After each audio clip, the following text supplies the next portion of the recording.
When we are looking at actually Israel's defense industry, first we have to look at its national security perception and its documentary. Actually, the first national security document was published in 1953. It was like on almost like 7 weeks, preparation for that, and it was prepared under the leadership of the David Ben-Gurion. Okay, and he was like the founding father, like founding minister, prime minister of Israel. So they prepared a documentary about the national security strategy of Israel, and it was like consist of 4 parameters. The first parameter was, consisting about the deterrence, and it's very important. Why deterrence? Because the Israel-Arab wars, composed this deterrence issue actually. Why? Because since its existence, Israel has been always fighting with the Arab countries, so it was very important to become deterrent country. And the second one is like the early warning, so it doesn't mean that you have to stay on the defense position all the time. So Israel is combining offensive and defensive parameters together in one strategy. And the third one is the defense industry, the defense. So the defense industry is very important for the Israel in order to become like self-defense capabilities is very important. What I'm saying. So it's very important to invest on the technology. It's very important to invest for the intelligence. So you have to take care of like all of your self-defense capabilities. And the fourth one is what are we meaning is like the sustainability of this self-defense capabilities. And in order to become self-defense capable, you have to be a sustainable country. And in that matter, I think that this is a victory was very important for Israel as the fourth parameter. So what I'm repeating is that like becoming a deterrent country, deterrence, early warning, and defense, and the decisive victory. We can say that there were the 4 parameters that the Israel national security strategy was composed of. And well, actually, this national security strategy was revised, but it was not open for the international society to learn about it. So it was just revised twice time, but they didn't share it with the international community. It was very important. It was not an open access document actually. But what we know that in 2015 they revised the IDF strategy document, and it was very important for us to get knowledge about what is IDF's national security strategy, because it's the most important actor for us to assess Israel national security strategy. So when we are looking at that strategy, there are three threats. Actually, 3 main threats. The first threat is composed of the countries.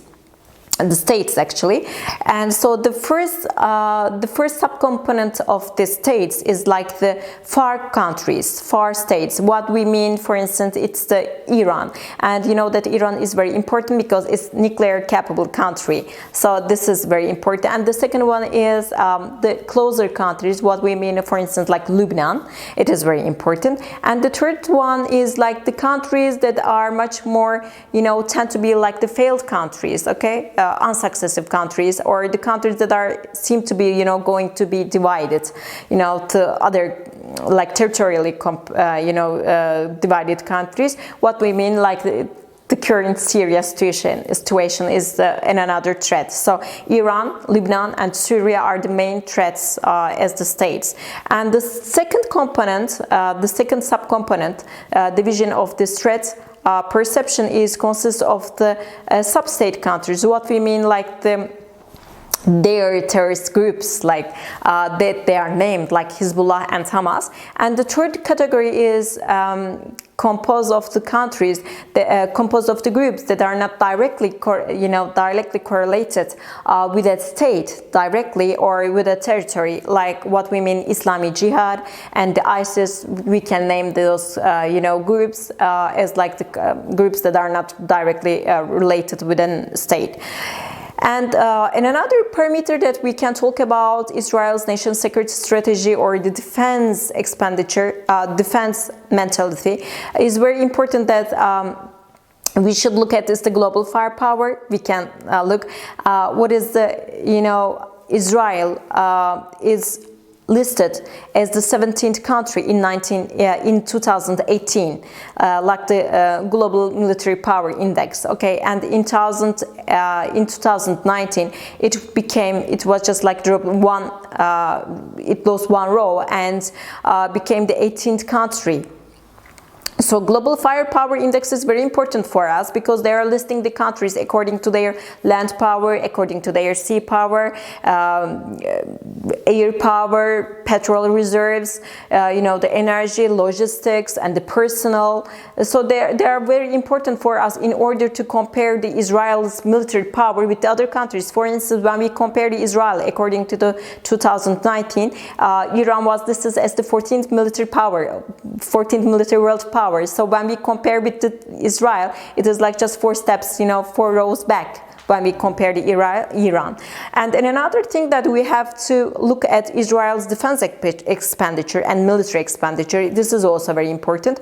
So when we are looking at the I think it was like, in the year 2017 and year 2018, Israel was, according to the Stockholm Peace Peace Institute findings, Israel was listed as the 17 countries, 17 list, 17 and the 18th row as spending too much money, spending like military expansion, military spending. So it's very important for us because Israel is spending not only for the consuming, but Israel is also spending that much money in order to export its military goods and services. It is very important for us.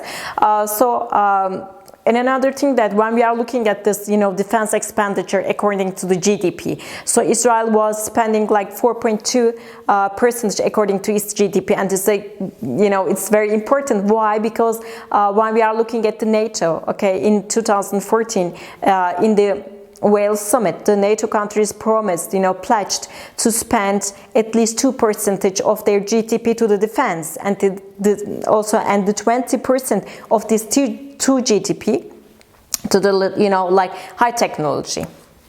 And when we are looking at Israel, it is much more higher than the NATO countries. So they're spending 4.2 GDP to their defense. They are sparing the time. And then another thing is that when we are looking at the yearly based increase, and Israel in 2018 it's increased its defense spending 0.4, but when we are looking in 2019 it spent 6.9%. It's the yearly base, so it's a huge money. But when we are looking at this 2018, it spent like almost $16 billion for the defense spending, but it's in 2019 it was around like $15 billion. And another thing that I think we have to mention about Israel is about its militarization. So there's another BMC's it's an work that is conducted by the Bonn University. So they are listing the countries according to their militarization. So what are they looking is that they are looking at the number of the personnel, number of the military spending, and they are looking at the doctors, the health services, or the education services according to the GDP. So every factor has got a different weighting, factor, factor pointage. And it's very important when we are looking at Israel. It is not just like since the 2010, but it's much more earlier. Israel has always been listed as the first country in the world as the most militarized country. And in the history, there's only one time Eritrea became the first militarized country. But when we are looking since 2010, we see that the Singapore is the second country mostly militarized, following it's coming afterwards Israel. So when we are looking, the Israel is spending too much money, and the weapons according to the GDP, so both the weapons, the heavy weapons and the light weapons, when we are looking at the GDP, and when we are looking at the teachers, when we are looking at the number of the doctors. So Israel is the most militarized country when we compare with the other countries as well. And another thing, I think the global firepower, the CPRI, the Stockholm Peace Research Institute's findings, and the militarization index findings. And the last thing that we have to mention about the Israel is how it's learned, the lessons learned for its defense industry, because I think the Israel and Turkey has got something very common, because it's the embargoes that they faced in the history. So Israel is not only the country that gained lots of help and support from the United States and from the other European countries in order to become a state, okay, become a formal entity. But it also get lots of support from the European and the United States in order to tackle with the threats and the problems, in order to overcome the challenges it's facing, like the security threats. So it's very important. So as I already mentioned, the Arab-Israel wars was very important in order to tackle this problem. So the main thing that we have to look, the Arab countries and the Muslim world population was always named as the existential threat perception in Israel's, national security strategy.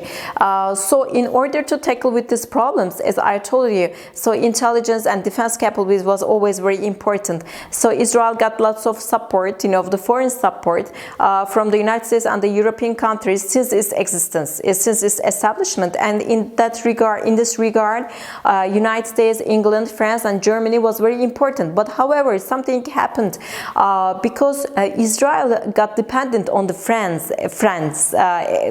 French support, actually, because France was the country who was supporting Israel as the most at that period of time.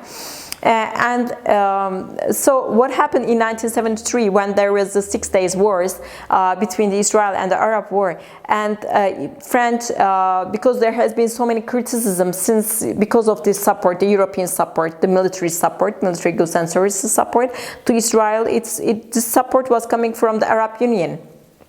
And in that regard, in 1973, it was the first time in history that France, launched an embargo, military embargo to Israel. And at that period of time, Israel was, already ordered like the Mirage 5, 50 Mirage 5, planes from the France. But because of this embargo, they canceled all of the selling of this, like the procurement of this Mirage 5s.